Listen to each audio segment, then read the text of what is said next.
Goeiemôre vriende, so hier aan die begin van 'n nuwe week. Dis Maandag die 27ste April, vakansiedag. Mag julle 'n lekker vakansiedag hê. Mag julle sommer net so 'n plekke kan rus van al jou gejaagdheid wat ek en jy so in vasgevang is in hierdie lewe, né? Geniet sommer net die dag. Kom ons raak net so vir 'n wyle stil.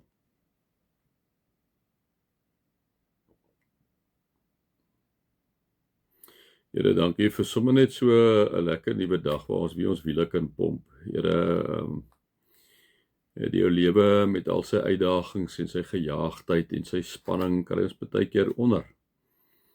En dan is sulke dae, Here, soos 'n oasis in 'n woestyn waar ons net 'n bietjie water kan kry en net so 'n bietjie kan ontspan. Baie dankie, Here, vir sulke geleenthede ook in 'n jaar. Amen. En mag daar vir julle genade en vrede en oorvloed wees omdat julle God ken, Jesus ken en die Heilige Gees ken.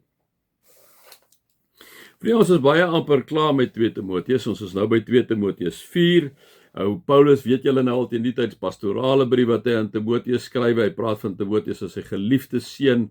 Vriende, iemand met wie hy 'n lekker verhouding het. Timoteus is op daai stadium, ek wil elke keer sê dit is Athene, dit is nie Athene nie, het ek net gaan my beerings hier sou kry. Kan julle nou glo dat ek nou op hierdie ek net gesien dis Efese. Ek het gekyk hierso. Is Efese waar hy is, yes. So in Efese waar hy is, waar hy met hierdie mense werk, groot handelsstad en klomp invloede van buitekant af en Paulus praat net bietjie met Timoteus as sy seun, as iemand wat hom baie na in die hart lê. Timoteus natuurlik ook tot bekering gekom met Paulus se eerste sendingreis. So hy lê vir Paulus baie naby in die hart. En nou sê Paulus vir hom hier in 2 Timoteus 4, hy sê, ek beveel jou Timoteus voor God en voor Christus Jesus wat die lewendes en die dooies sal oordeel. Interessant hoe Paulus het begin met hom te praat in Hoofstuk 4. Ek beveel vir jou Timoteus. Jy moet nou lekker luister. Wat ek vir jou sê. Ek beveel jou voor God en voor Christus Jesus wat die lewendes en die dooies sal oordeel. Ek beveel jou met die oog op sy koms en sy koningskap. Dubbelpunt. So, is dit gewoon 'n gewigtige inleiding wanneer as iemand nou vir jou kom sê, hoor hierso, Rian, Pieter, Koos, Sandra, Adri, Elof, ek beveel jou voor God en voor Jesus Christus wat die lewendes en die dooies sal oordeel. Ek beveel jou met die oog op sy koms en sy koningskap om wat te doen? Nou wil ek hê jy moet jou naam inderdaad hier insit. Ek beveel jou nie net Timoteus, ek beveel jou Rian, ek beveel jou Laurens, ek beveel jou Leon, ek beveel jou Marley, ek beveel jou Ronel, ek beveel jou Jumerie, ek beveel jou Sarah, ek beveel jou Anna, ek beveel jou Evelyn, ek beveel jou John, ek beveel jou Craig, ek beveel jou Denver, ek beveel jou Chris, ek beveel jou Neil, ek beveel jou Celeste, ek beveel jou Olga. Dubbelpunt. Wat moet ons doen? Verkondig die woord. Verkondig die woord.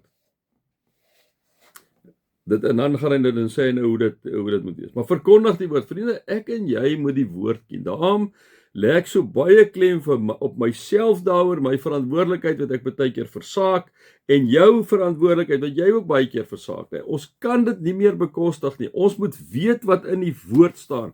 Ons moet weet wat in die Bybel staan, vriende. Dit is waar ons 'n persoonlike verhouding met God bou. Dit is waar God met ons praat. Dit is waar die Heilige Gees met ons praat.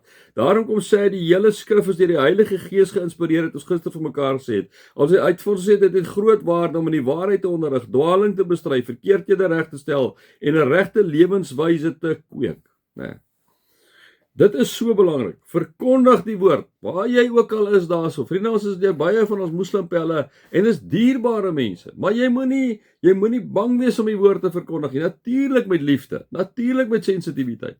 Maar jy moet nie bang wees om oor Jesus Christus te praat nie. Jy moenie bang wees om te sê wat Jesus Christus vir jou en jou lewe beteken. Jy moenie bang wees om te sê maar hy's deel van die drie-enige God nie. Dit is hoe ons glo. Dis ander mense hoef nie so te glo, dit is hulle probleem.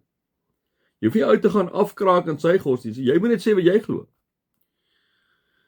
Verkondig die woord. Maar dan moet jy die woord so 'n bietjie van ken ook, né? Jy kan hom nog nie verkondig as jy hom nie ken nie. Dit is baie keer ons probleem, né? Ons ken nie die woord nie. Ons ken nie die woord nie. Ons ken musiek, ons ken musikante en ons ken politici, en ons ken ongelooflike boeke wat ons lees, ons ken akademiese artikels wat ons lees, ons wat ook al. Maar ons ken nie die woord nie. En daarom kom val die duiwel vir ons baie keer aan en het ek en jy nie een antwoord nie. En wanneer mense met jou kom praat oor goed wat omdat jy nie die woord ken nie, kan jy nie met hulle praat nie. Kan hulle ook vir jou nonsens voer op die ou en jy en ek en dit so soek opeet. Ons ken nie die woord nie. Daarom druk ek dit so op my hart en op jou hart. Kom terug na die woord toe.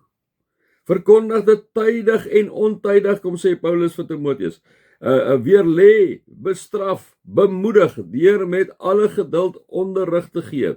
Want daar sal 'n tyd kom wanneer die mense die gesonde leer nie meer sal verdra nie. Hulle sal hulle eie begeertes volg en vir hulle leermeester bymekaar maak wat net sê wat hulle graag wil hoor. Hulle sal die waarheid nie wil hoor nie en hulle tot verdigsels wend. Maar bly jy in alle omstandighede nugter, verdra lyding, doen jou werk as verkondiger van die evangelie, voer al die pligte uit wat ook jou bediening daar by jou werk, daar in die kerk of waar ook al is, né? Verkondig die woord, verkondig dit tydig en ontydig, weerlê, bestraf, bemoedig deur met alle geduld onderrig te gee, want daar kom 'n tyd dat mense nie meer daarna wil luister nie. Vriende, maar dan moet ek en jy die woord ken.